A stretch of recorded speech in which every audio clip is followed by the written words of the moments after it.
aula a partir de agora, então que eu vou retomar rapidinho algumas coisas que eu passei na aula passada que são importantes para a gente continuar e encerrar esse capítulo, tá?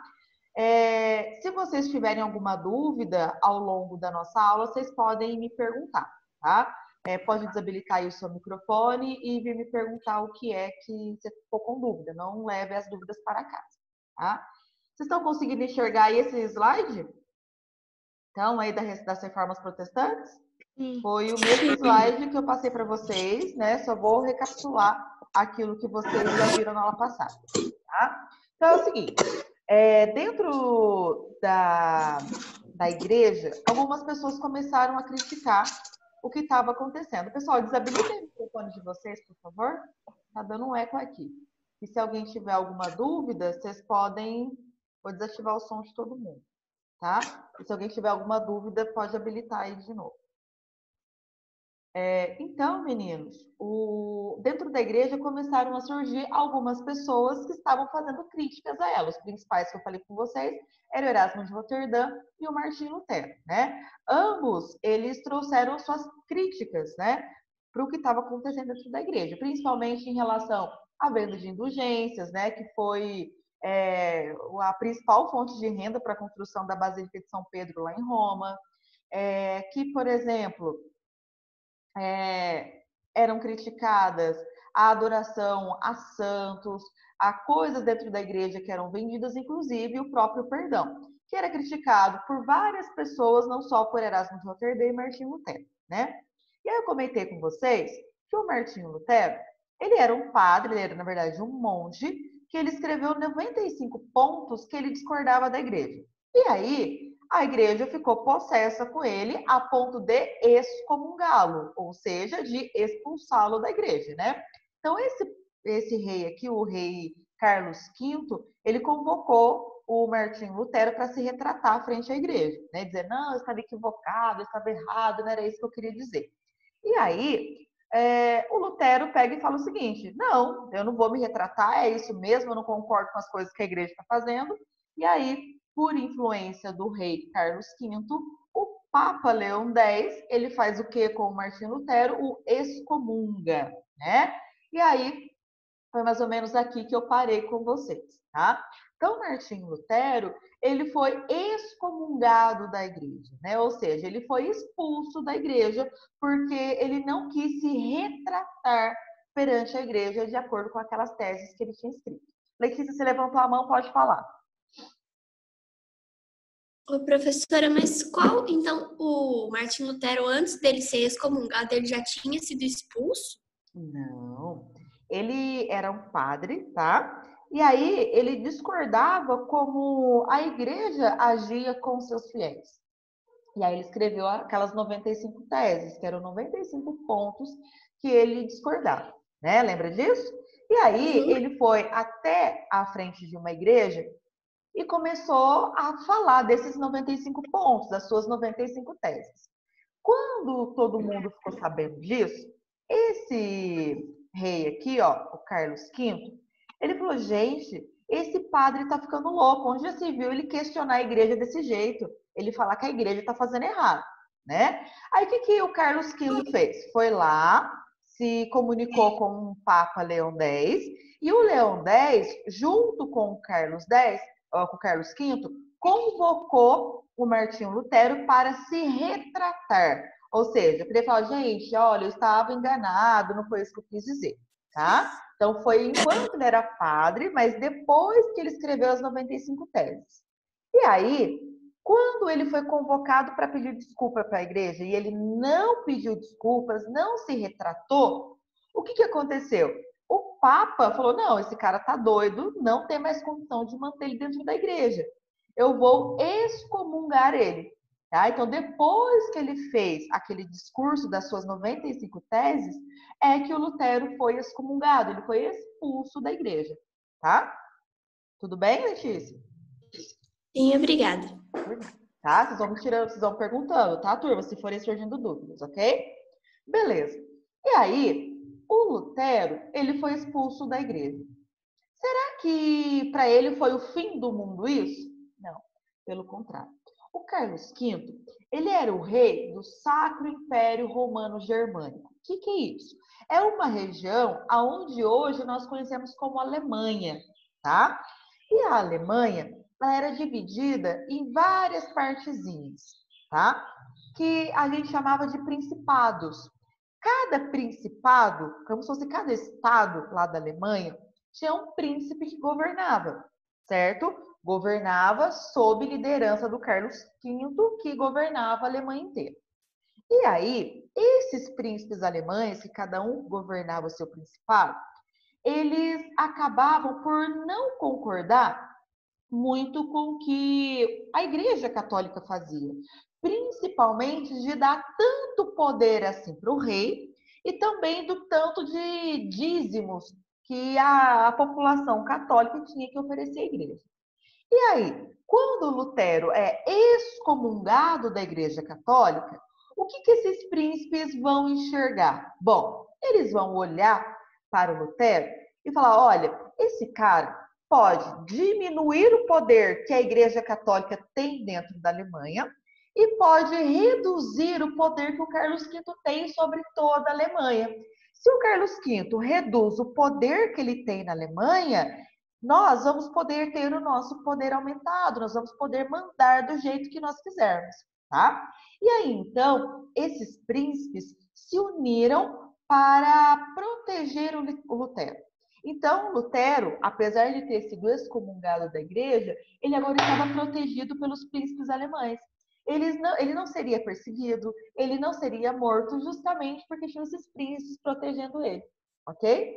E aí, sob essa proteção dos príncipes alemães, o Lutero pegou o Novo Testamento, que era a Bíblia, era só escrita em latim, ele traduziu o Novo Testamento inteirinho para o alemão. E qual que foi a vantagem disso? A vantagem era que a maior parte da população que sabia ler e escrever alemão, não sabia ler e escrever latim. Então, quando a pessoa pegava uma Bíblia, por mais que ela sabia ler e escrever, ela não tinha domínio do latim, que era basicamente o padre que sabia ler. Então, como que a pessoa saberia o que estava escrito dentro da Bíblia? Só através daquilo que o padre dizia. Agora, se a Bíblia está escrita dentro da língua que eu sei ler, eu consigo saber direitinho se o padre está me dizendo a verdade ou se ele está inventando coisas em relação à Bíblia, certo? Então, quando ele traduz o Novo Testamento para o alemão, muitas pessoas de vários principados alemães começaram a ter acesso a esse material, tá? E aí, o que acaba acontecendo? O Martinho Lutero, sobre o apoio desses príncipes, ele acabou fundando uma nova religião.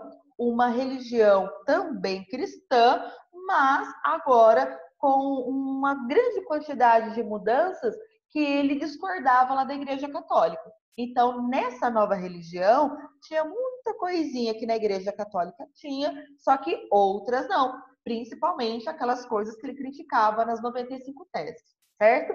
Como que essa religião ficou conhecida?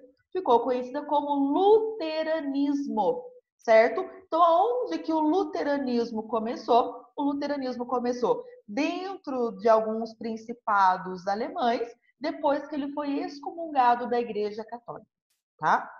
E aí, pessoal, com cada vez mais pessoas aderindo a esse luteranismo, os principados alemães, eles estabeleceram um acordo chamado de Paz de Augsburgo, tá? O que era esse acordo, essa Paz de Augsburgo, né? Aonde cada príncipe poderia definir a religião do seu principado. Por quê? Dentre todos os principados dentro da Alemanha, muitos ainda continuavam apoiando a Igreja Católica e outros queriam apoiar o Martinho Lutero. E aí, para que eles não entrassem em conflito, foi fundado esse acordo, a Paz de Augsburgo, aonde a gente vê que se aquele príncipe quisesse que a religião dentro do seu principado fosse o catolicismo, todo mundo ali seria católico. Agora, se outro discordava do catolicismo, né, então ele estabelecia que o luteranismo seria a religião daquele principado, então todo mundo dentro daquele principado seria protestante, né? No caso ali, seguiria o luteranismo, tá bom? Então, a gente vê essa vertente, né? A partir do momento em que o Papa excomunga um membro da sua igreja, ele vai e funda outra religião. Então, como que é o nome da religião fundada por Lutero? Luteranismo. Tudo bem? Certo? Então, se a gente for observar, olha esse slide que eu passei para vocês. Quais que são as principais características dessa religião, do luteranismo, né? Então, é uma religião, é uma igreja criada nos pensamentos de Martinho Lutero, certo? Então, ele pensava que os rituais religiosos, como aquela missa, batismo, casamento, né? Deveria ser mais simples. Não deveria ser cheio de frufru, cada hora entra um, faz isso, aquilo outro, tá? Então, os rituais religiosos deveriam ser mais simples, tá?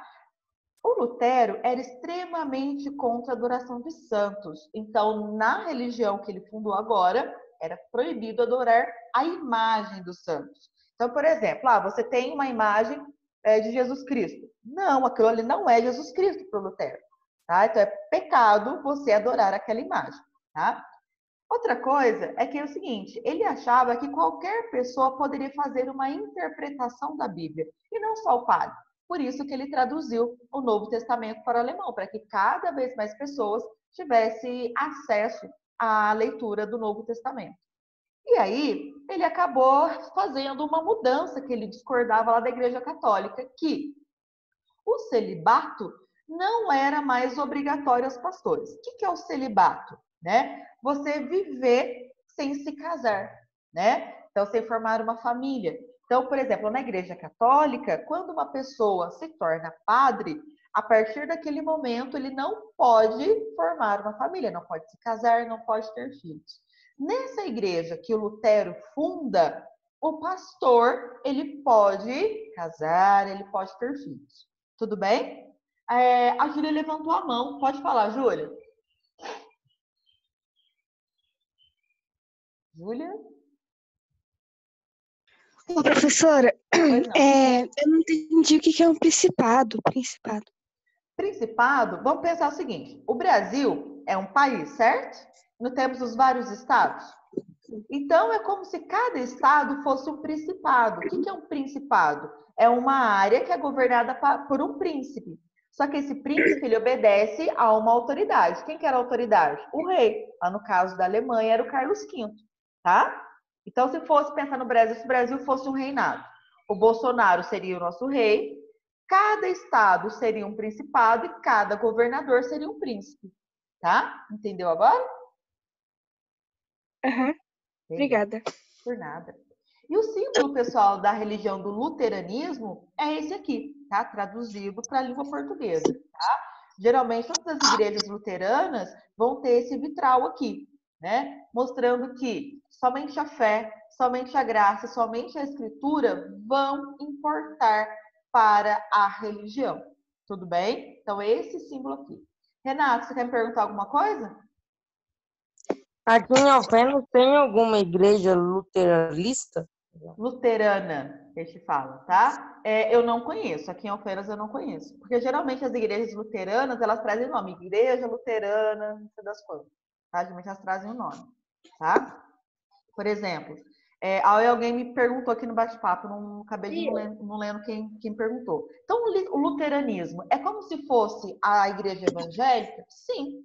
Todas as igrejas evangélicas que nós conhecemos, aí pode ser Adventista do Sétimo Dia, Universal, Reino de Deus e tantas outras que eu não sei o nome, são igrejas protestantes, são religiões protestantes que tiveram início com Martinho Lutero, né? E várias outras surgiram. Então, por exemplo, quando a gente vê Igreja Presbiteriana Independente, certo?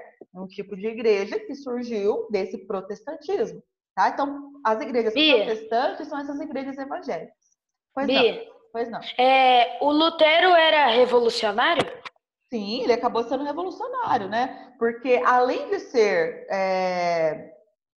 além dele se posicionar contra várias coisas que ele via dentro da igreja, depois que ele foi excomungado, ele ousou ainda em criar uma nova religião. Então, ele foi revolucionário, sim. coisa que até então ninguém tinha ousado a fazer, certo? Pessoal, O que é um revolucionário? ele provoca uma revolução, ele transforma a situação que existia em alguma outra. Qual que era o cenário que existia antes? Só a Igreja Católica. Agora, o que a gente tem? A Igreja Católica e o luteranismo. Então, ele revolucionou, ele mudou algo que existia antes para uma nova situação. Certo? Pessoal, então, além do Martinho Lutero, algumas outras pessoas também começaram a questionar dogmas da igreja e receber apoio de cada vez mais pessoas, isso dentro da Europa inteira, né? Então, o luteranismo, ele começou aonde hoje nós conhecemos como Alemanha, né? E aí a gente vai falar, por exemplo, de um cara conhecido como João Calvino. Deixa eu diminuir aqui essa... Olha que você vê que senhorzinho bacana, né? O João Calvino, ele também era um membro da Igreja Católica, tá? E aí, ele olhava algumas coisas que a igreja fazia e também não concordava. E aí, com o apoio de algumas pessoas, onde a gente conhece como a Holanda, como Luxemburgo, por exemplo, ele começou a ganhar destaque na população, né, de acordo com o que ele falava. Esse frade, né, que é como uma espécie de padre, ele dizia o seguinte, que algumas pessoas já nasciam predestinadas a conquistarem a salvação eterna. Então, que antes mesmo de morrer, essa pessoa já teria conquistado a sua salvação, tá? Mas o que essa pessoa deveria fazer para conquistar a sua salvação? A pessoa deveria trabalhar muito para que ela tivesse sucesso no trabalho e nos negócios. Bom, se eu acordar bem cedinho, da hora que eu acordar até a hora que eu estiver indo dormir, eu estiver trabalhando, me dedicando, eu vou ter sucesso, certo? Só que, além de eu ter sucesso no meu trabalho, no meu negócio, eu vou ganhar bastante dinheiro com isso, né? Vou trabalhar bastante. Só que o dinheiro que eu receber, eu não vou poder ostentar, levar uma vida de luxo, ficar esbanjando por aí. Eu devo poupar, levar uma vida sem luxo nenhum. Certo? Então, se a pessoa ela consegue se dedicar ao trabalho, ela consegue ser uma pessoa muito responsável com as responsabilidades que ela toma para si, se ela consegue poupar, viver sem luxo, sem ficar esbanjando, essa pessoa ela vai conquistar a salvação.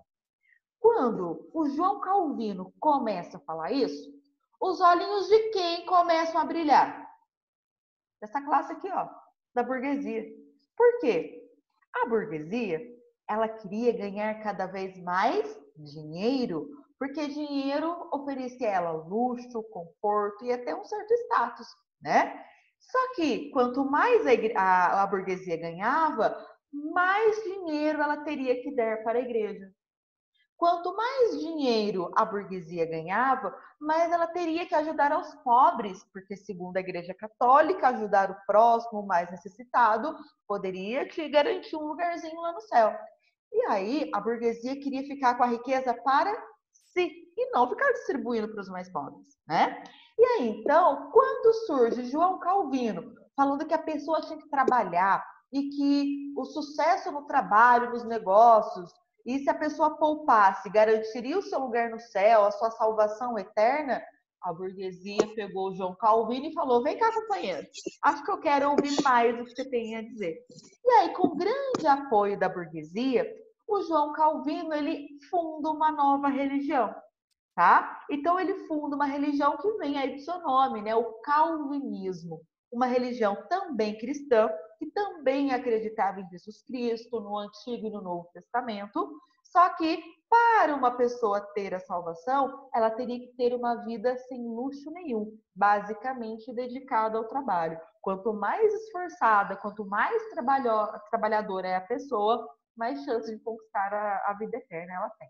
Tá? Então, a burguesia encontrou no João Calvino uma justificativa moral para ela acumular riqueza, porque a pessoa que consegue ter sucesso, que consegue poupar bastante, tem, né, direito mais fácil de chegar ao seu perdão, e religiosa. Então, olha, eu rompi com a Igreja Católica, mas eu não vou ser um pagão. Ou seja, eu vou adotar uma religião agora. Qual religião que vai ser? O calvinismo. Foi a Luísa que levantou a mão? A Luísa que levantou a mão, Luísa? Não? Quem que me chamou aí? Por favor. Eu ainda não entendi por que a burguesia se juntou. Porque é o seguinte, a burguesia, ela tinha basicamente o interesse de ficar cada vez mais rica, tá? Quanto mais dinheiro ela tinha, mais acesso a luxo, a conforto ela tinha. Ela podia ostentar, né? E aí, só que juntar muito dinheiro, ficar ostentando, para a igreja ser errado. Lembra da usura, né? Que todo o dinheiro que a burguesia conquistava era fruto da exploração de alguém. Exploração do dinheiro, exploração de um comerciante, exploração de um consumidor. Então, para a igreja ser errado. Então, todo o dinheiro que a burguesia conquistava, para a igreja ser errado. Sem contar que quanto mais a burguesia ganhava, mais ela tinha que doar para a igreja com o dízimo. Lembra que o dízimo é a 10ª parte daquilo que eu ganho? Então, se a burguesia ganhava muito, ela tinha que dar muito para a igreja, né? E aí, quando Calvino fala que você tinha que poupar, viver sem luxo, trabalhar, se dedicar bastante aos seus negócios, a burguesia falou, é isso que eu estou falando, eu quero trabalhar bastante, eu gosto do meu negócio, só que eu quero poupar, eu quero ficar com o dinheiro para mim, não quero distribuir dinheiro para os pobres. Eu não quero dar dinheiro para a igreja, eu quero ficar com o dinheiro para mim. Então, quando o Calvino começa a falar essas coisas, a burguesia vai apoiá-lo, porque agora ele não precisa ficar dando tanto dinheiro para a igreja, não precisa ficar distribuindo dinheiro para os pobres, e se ele tiver prosperidade, ele vai conseguir conquistar a sua salvação. Tá? Não era para ele viver sem luxo? Uhum. Então, tipo, ele não poderia Só que ter aquelas ele armaduras que guardava ele o tinha. dinheiro, ele poupava o dinheiro. Mas ele não ia poder ter uma casa chique que nem ele tinha, nem nada desse tipo. Não. Mas ele continuava com dinheiro. Ele podia fazer o que mas quisesse. não fazia sentido. Porque ele não podia ter um luxo, então ele não podia comprar coisa cara, que era o que ele fazia. Então ele parou de fazer também isso. não entendi muito, não. Antônio, aí tem aquela coisa. Faça o que eu falo, mas não faça o que eu faço. Não é? Entendi. Então, por exemplo, quando ele adotava o calvinismo... Fizeram um acordo. Ele não é um acordo, não. É bem na cara de pau mesmo. Então, olha, eu sigo o calvinismo porque o calvinismo ela manda a gente se dedicar ao trabalho. Tá, beleza. O burguês se dedicava muito ao trabalho. Mas, e a parte do viver sem luxo? Não, peraí, não. Eu tô poupando, mas eu tô usando só o que eu preciso. Será que as pessoas precisavam de grandes ornamentações de ouro na sua casa? Não, não é isso. Não é algo essencial. Então, a igreja dizia uma coisa, mas eles não faziam isso, né? Certo? O que eles deixaram de fazer, por exemplo, era de pagar tanto dízimo, certo? Que eles pegavam esse dinheiro para investir neles mesmos, tá? Mas alguém com a mão levantada, eu não consigo enxergar. Professor, Oi. eu continuo sem entender. Tipo assim, ó, o João Calvino, ele criou o calvinismo e falou que as pessoas não podem, tem que viver sem luxo, tá? Uhum. Aí tipo, por que ele ia aceitar a proposta dos burgueses se eles queriam ficar cada vez mais ricos? Não é que ele ia aceitar, foram os burgueses que apoiaram essas críticas que ele fazia. Mas Tá? por que eles apoiaram? A burguesia? Justamente pelas coisas que o Calvino falava, que a pessoa tinha que trabalhar muito, que a pessoa tinha que se dedicar ao trabalho da hora que acordava, da hora que dormia, 7 dias por semana, que o dinheiro tinha que ser poupado, não tinha que ser distribuído para todo mundo, não, que o dinheiro é dele. Só que a pessoa deveria viver sem luxo. Não é que a pessoa era para viver na pobreza, gente, é diferente. Viver com luxo é você ficar ostentando, comprando coisas que você não precisa. Isso que é viver no luxo, tá? Viver sem luxo é ter tudo aquilo que você precisa, né? Aquilo que você quer, só que sem ficar ostentando. Então, era isso que o Calvino dizia. E era justamente isso que a burguesia queria fazer. A burguesia, ela queria juntar dinheiro, ela queria se dedicar ao trabalho, ela queria poupar dinheiro. Então, como o Calvino dizia essas coisas, foi por isso que ele recebeu tanto apoio da burguesia. Assim. Então, viver sem luxo significaria, por exemplo, não ficar mostrando para os outros. Eu poderia ter uma coisa de luxo, exato. só que sem ficar me gabando. Imagina, vocês ficaram sabendo que a Alfenas teve um ganhador da loteria, né? Sei lá, ganharam acho que 8 milhões. Imagina, eu com 8 milhões. Eu poderia parar de dar aula, poderia viajar para o mundo inteiro, poderia andar só de carrão para cima e para baixo na cidade, quiçá se eu quisesse ficar aqui em Alfenas, né? Ia estar lá em Ibiza, ia estar sei lá onde, né? Ostentando em Nova York, no Central Park e assim por diante. Eu não ia estar aqui em Alfenas, certo? Isso é ostentar. Comprar aquelas casas luxuosas, não sei o que, isso é ostentação, tá? Agora, viver sem luxo, beleza. Eu ganhei lá os meus 8 milhões da loteria, mas eu vou morar numa casa normalzinha, vou ter aí um carro normalzinho, não vou ostentar. Então ele não poderia, por exemplo, ter um carro por bom. exemplo, de 100 mil reais vai me oferecer, é basicamente a mesma coisa que um carro de 700 mil vai me oferecer, né? Então, por que eu vou querer comprar um carro de 700 mil reais para ostentar, mostrar o luxo? Sendo que esse carro de 700 mil me propõe a mesma coisa que um carro de 100 mil faz, certo? Pessoal, e aí, além do luteranismo e do calvinismo, nós temos uma outra religião, tá? O anglicanismo. Oi. O João Calvino, ele era católico antes Ele era de fazer católico. tudo isso? Isso, Ele era não foi católico. excomungado que nem o Lutero? Não, ele que se afastou da igreja. Tá? Diferente do Lutero, ele não foi excomungado. Ele que se afastou, ele que se desligou da igreja. Tá?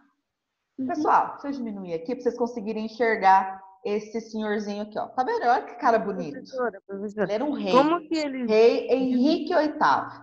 Esse cara aqui, ó, rei da Inglaterra. Olha que cara bonito, né? Olha que cara forte, cara de líder, né? Esse cara aqui, pessoal, o Henrique VIII, ele era casado com uma mulher chamada Catarina de Aragão, tá? E aí, ele era apaixonado na Catarina de Aragão. Só que essa Catarina de Aragão só conseguiu dar uma única filha para o Henrique VIII, que era chamada de Maria Tudor, certo? E aí eles tentaram por anos e anos ter mais um filho homem. Porque quem poderia sentar ao trono quando ele morresse seria o seu filho homem. Porque a Maria Tudor, ela poderia se casar. Só que, por exemplo, se esse rei da Inglaterra tivesse só uma filha, a sua filha se casaria com um homem, certo? Geralmente, os casamentos eram feitos entre famílias reais. Então, a filha dele, a Maria Tudor, iria se casar, por exemplo, com um príncipe espanhol. Quando houvesse esse casamento, seria o marido da Maria Tudor que iria governar a Inglaterra, e não a própria família. O que os reis, geralmente sempre faziam? Tinham muitos filhos homens para garantir que um próprio membro daquele país, da própria família nobre, da família real, que iria assumir o governo daquele país. E aí a Catarina de Aragão não conseguiu dar filhos homens para o Henrique VIII, apenas tinha dado a ele uma filha. E aí ele começou a ficar desesperado. Ele falou, gente, eu preciso ter um filho homem, preciso ter um filho homem, preciso ter um filho homem. E aí, o que o Henrique VIII fez? Ele foi até o Papa, na época, chamado Papa Clemente VII, e pediu, Papa, eu preciso ter um filho homem. Eu preciso que o Senhor anule meu casamento com Catarina de Aragão para que eu possa me casar novamente. Porque perante a Igreja Católica, se você se casou com uma pessoa, você vai ter que ficar com ela até a morte. A morte é a única coisa que pode separar duas pessoas. E aí, lembra do Carlos V, o rei lá da Alemanha? O rei pegou da Alemanha, chegou até o Papa Clemente e falou o seguinte, aqui, não deixa eles se separarem não, porque se a Maria Tudor se casar com outro príncipe, dois reinados vão se unir, a influência da igreja nesses reinados será muito grande e a arrecadação de dízimos será maior ainda. Então, eu, se fosse o senhor, Papa, não autorizava o pedido de separação, de anulação do casamento do Henrique VIII com a Catarina de Aragão. Muito próximo do rei Carlos V, o Papa Clemente negou o pedido de divórcio, né, entre Catarina de Aragão e Henrique VIII. E aí o Henrique VIII ficou possesso, porque ele queria pedir separação da Catarina de Aragão para garantir, de fato, que a coroa continuasse na família dele. E aí, o que o Henrique VIII faz? Ele vai até o parlamento inglês e vai falar o seguinte, eu estou pouco me lixando para a igreja. Se ela não quis permitir que eu largasse da Catarina de Aragão, o problema é da igreja. Eu vou largar ela e não tô nem aí. E aí, o Henrique VIII fez com que o parlamento lá na Inglaterra criasse um monte de leis que dava ao Henrique VIII todos os poderes sobre a igreja. Então, seria ele que iria escolher quem seria o líder da igreja, ele que seria um representante da igreja máximo que governaria a Inglaterra e assim por diante. O que a igreja fez quando ficou sabendo que ele rompeu com a igreja? Excomungou ele. Então, em 1533, Henrique VIII foi excomungado, certo? E aí ele falou assim, tô nem aí, eu é que vou fundar uma nova igreja.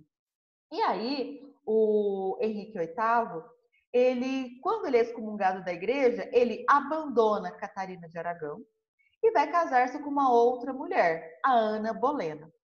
Aí, no ano seguinte que ele se casa com Ana Bolena, ele funda uma nova igreja, chamada Igreja Anglicana, tá? Fundada por Henrique VIII. Tanto que até hoje a religião predominante na Inglaterra é o anglicanismo, tá? Que era uma igreja criada por Henrique VIII após o seu rompimento com a Igreja Católica. Com a Ana Bolena, ele teve 8 filhos homens. Tá? Então, o governo da Inglaterra continuou sob sua liderança, ou seja, eles formaram uma dinastia quando o governo de pai é passado para filho. Tudo bem? Isso aqui não vai dar tempo de eu falar. Professor, Reforma. Então, é o mas seguinte, eu vou interromper agora o compartilhamento, faltam aí 3 minutos para a nossa aula acabar, e eu queria que vocês tirassem as dúvidas aí comigo. Ó, só que antes de eu deixar vocês falarem, eu vou colocar lá no site do SAS Conecta a tarefa que vocês vão fazer, tá bom? Certinho? Pois não, dúvidas. O Renato queria falar. Fala, Renato. professor, mas por que o Henrique VIII ele não deixou a filha casar com o príncipe? Se ela casasse com o príncipe, o filho dela não e tivesse um filho homem, o filho dela não ia assumir o reinado?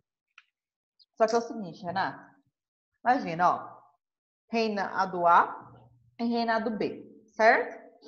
Os dois são governados por reis que não tem ligação nenhuma. Só que esse reinado do lado de cá, reinado A, o rei só teve filha mulher, certo? Naquela época, mulheres não podiam governar, apenas homens. E aí, eu ia ter que procurar um marido para ser minha filha, tá? Então, ela iria se casar com o rei ou o príncipe de outro reinado. O que aconteceria? Quem que ia governar quando eles casassem? Não ia ser a mulher. Quando havia o casamento, geralmente os dois reinos viravam um só, certo? Quem governava seria a mulher? Não, seria o homem. Então, a forma de governo, ela seria do jeito que aquele rei do outro lugar gostaria de governar, e não do jeito que a família da mulher seria a forma de governar durante aquela época. Ah, entendi. Entendeu? Por isso que eles não queriam, né, que houvesse essa junção. Por isso que ele queria ter filhos homens. Qual que vai Luísa, ser o quer para falar? casa? Não sei se vai dar tempo. Depois vocês olham lá no Suas Conecta, tá? Fala, Luísa. Não, Eu Letícia? queria saber, mas como que ele conseguiu fazer aquelas leis lá? Se vocês se lembram no período lá de unificação da centralização do poder dentro da Inglaterra, houve a formação de um parlamento. O que era esse parlamento? Era um grupo de pessoas que tentavam limitar o poder do rei. Então, o rei não podia fazer o que ele quisesse. Ele obedecia a um parlamento, obedecia a um conjunto de leis. E aí, quando ele rompeu com a igreja, ele foi até esse parlamento, falou, olha, eu quero que vocês criem leis que me deem plenos poderes sobre a igreja. Então, eu posso confiscar terra, eu posso determinar quanto de dízimo que as pessoas vão pagar e assim por diante. Então, ele pediu que o parlamento escrevesse as leis, o que ele poderia fazer. Certo? Mas, professora, por que Antes de você, Renato, Letícia, quer perguntar alguma coisa? Pessoal, vamos fazer o seguinte? Eu vou encerrar essa reunião e mandar outro link para vocês, pode ser? Que aí eu tiro as dúvidas que estão terminando, porque ainda tem 20 minutos. Pode ser assim? Vai ser melhor, que aí eu consigo tirar as dúvidas de todo mundo, tá? Eu vou encerrar essa que faltem menos de um minuto, e mando outro link para vocês, beleza? Vou encerrar aqui.